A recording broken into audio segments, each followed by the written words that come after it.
Okay, in section 6.5, we're going to be taking a look at something called convolutions. Okay, and this has to do with how Laplace transforms, and really more accurately, inverse Laplace transforms, interact with multiplication. Okay, so let's suppose I had two functions, f of t and g of t, and we'll suppose they're both defined from 0 to infinity, have no more than exponential growth. So if I wanted to take the Laplace transform of f of t times g of t, that would be this improper integral, 0 to infinity, f of t, g of t, e to the negative st dt. And in most cases, good luck. I've got a product of three different functions. Unless some sort of cancellation or combination takes place, maybe one of these is exponential, so I can combine it with those e's or something like that. This is likely to be a really tricky integral to evaluate, okay? So there really isn't a nice way of just coming up with a rule for the Laplace transform of a product of two functions. However, if I were to say that the Laplace transform of little f of t was big F of s, remember that's generally the notation that we use. We know the variable switches to s. We usually keep the name of the function but capitalize it when we're in the land of functions of s. And let's suppose the Laplace transform of g of t is capital G of s. Turns out there is a nice is relative, we'll keep that in mind. There's a nice way of taking the inverse Laplace transform of f of s times g of s. So this is not taking two functions of t and multiplying them. This is, I've taken the Laplace transform, so I have these two functions of s, I'm multiplying them, and then I'm trying to take the inverse Laplace transform of that. Why we might want to do that will become clear. For now, we'll just pretend we want to do that. Okay, so I'm going to write things out a little bit differently here.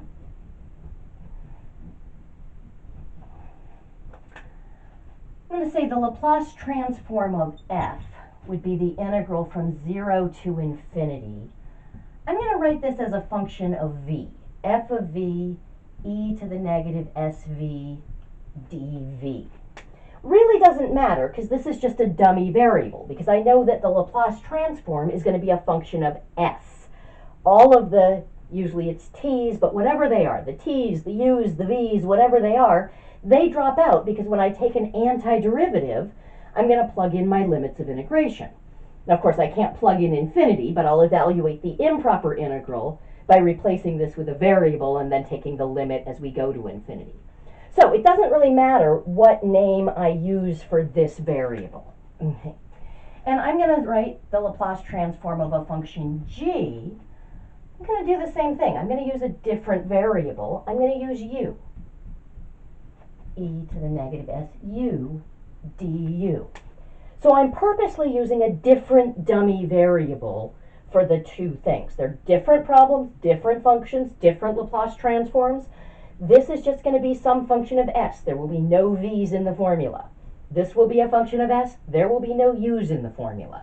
So using a different dummy variable, because it's a dummy variable and it's going to drop out, doesn't matter what we call it. But now what that means is that the Laplace transform of f times the Laplace transform of g can be written this way. It's a product of these two integrals, the integral from 0 to infinity of f of v e to the negative sv dv times the integral from 0 to infinity of g of u times e to the negative su du. Okay. Now, if I look at this entire integral here has no u's in it, right? I used v's there, has nothing to do with what's going on over here. This is constant with respect to u. But what am I allowed to do with constants? I'm allowed to bring them inside of the integral. So I'm going to do that. I'm going to say this is the integral from 0 to infinity. That's this integral sign. I'm going to bring this entire thing inside of the integral from 0 to infinity f of v e to the negative sv dv. That's the constant that I brought inside, and then that's times g of u times e to the negative su du. Excellent. Now, if I take a look at this, okay, this has no v's in it, so it's constant with respect to v.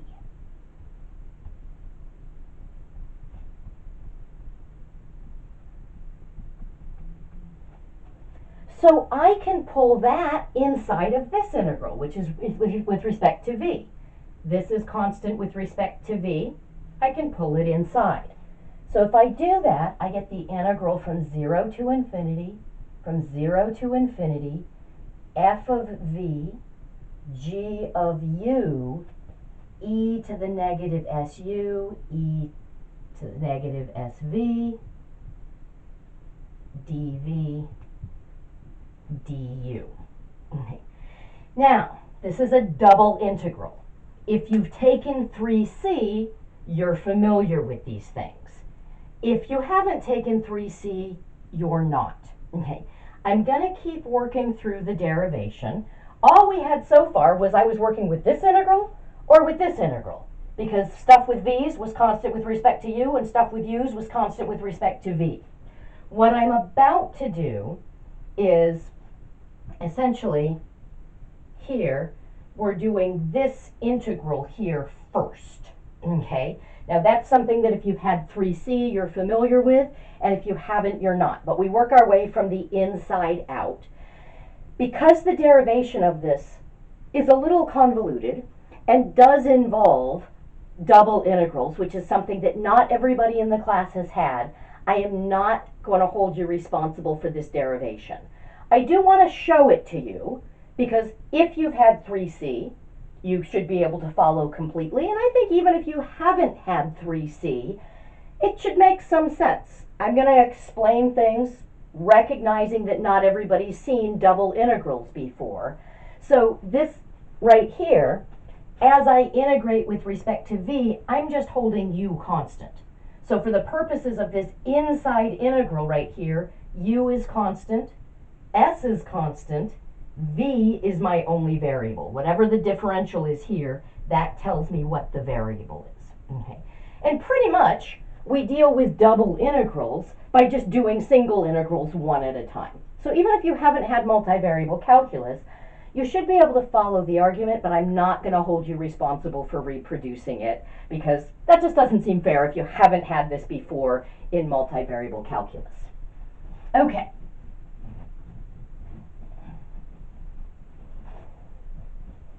So you may have noticed that I sort of avoided using the variable t earlier. I purposely chose u and v. That's because at this point, I'm about to make a t substitution.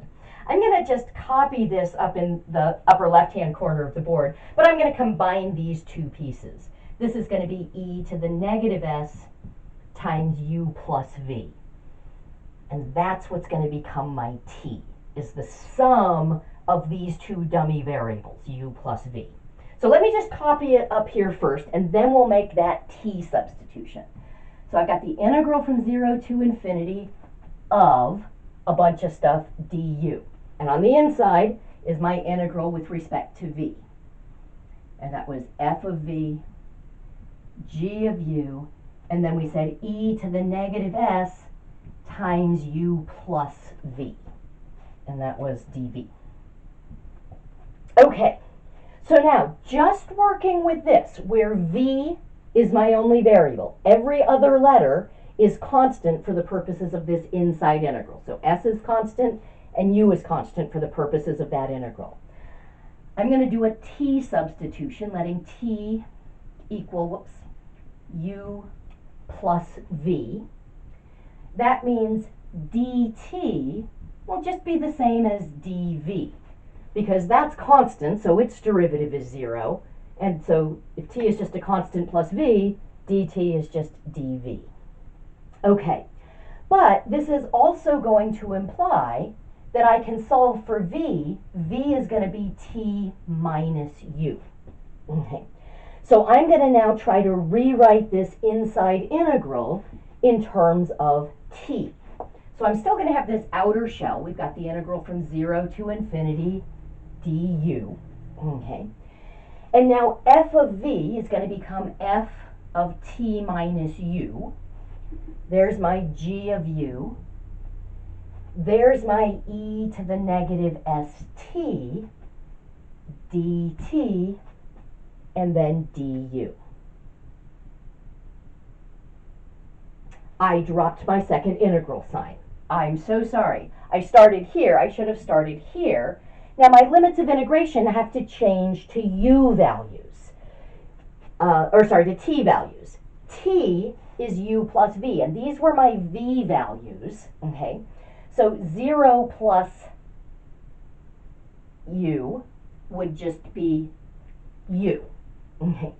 Now, here I can't actually add u to infinity. Writing infinity plus u doesn't make any sense.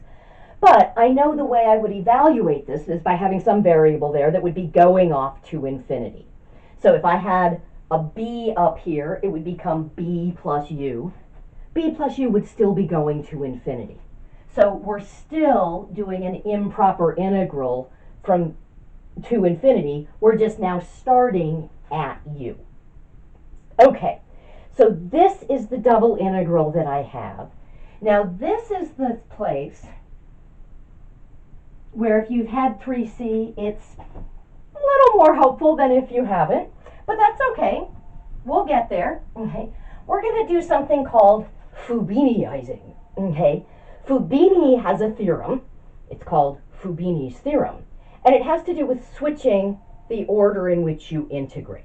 Okay, and if you have just constant limits of integration, you can just do that no matter what, and continuous functions. Okay, here, however, I've got a variable as part of my limit of integration.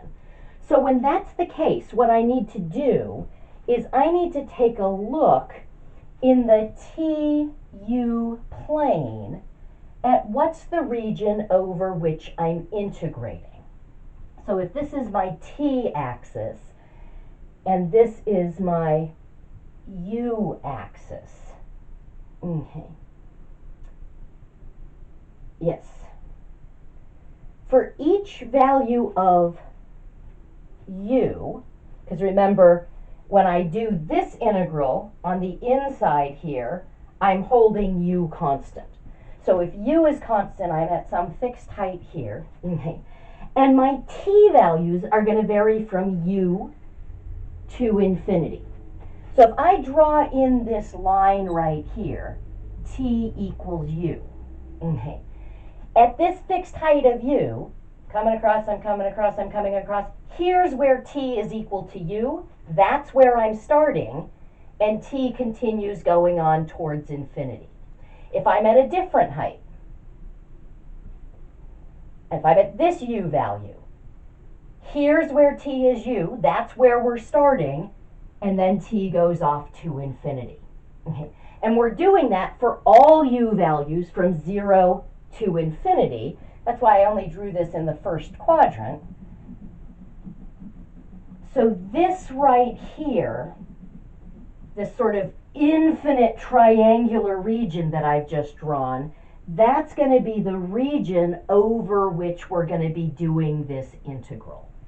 What I want to try to do is switch it around so that I can somehow describe it in terms of u values first and then t values.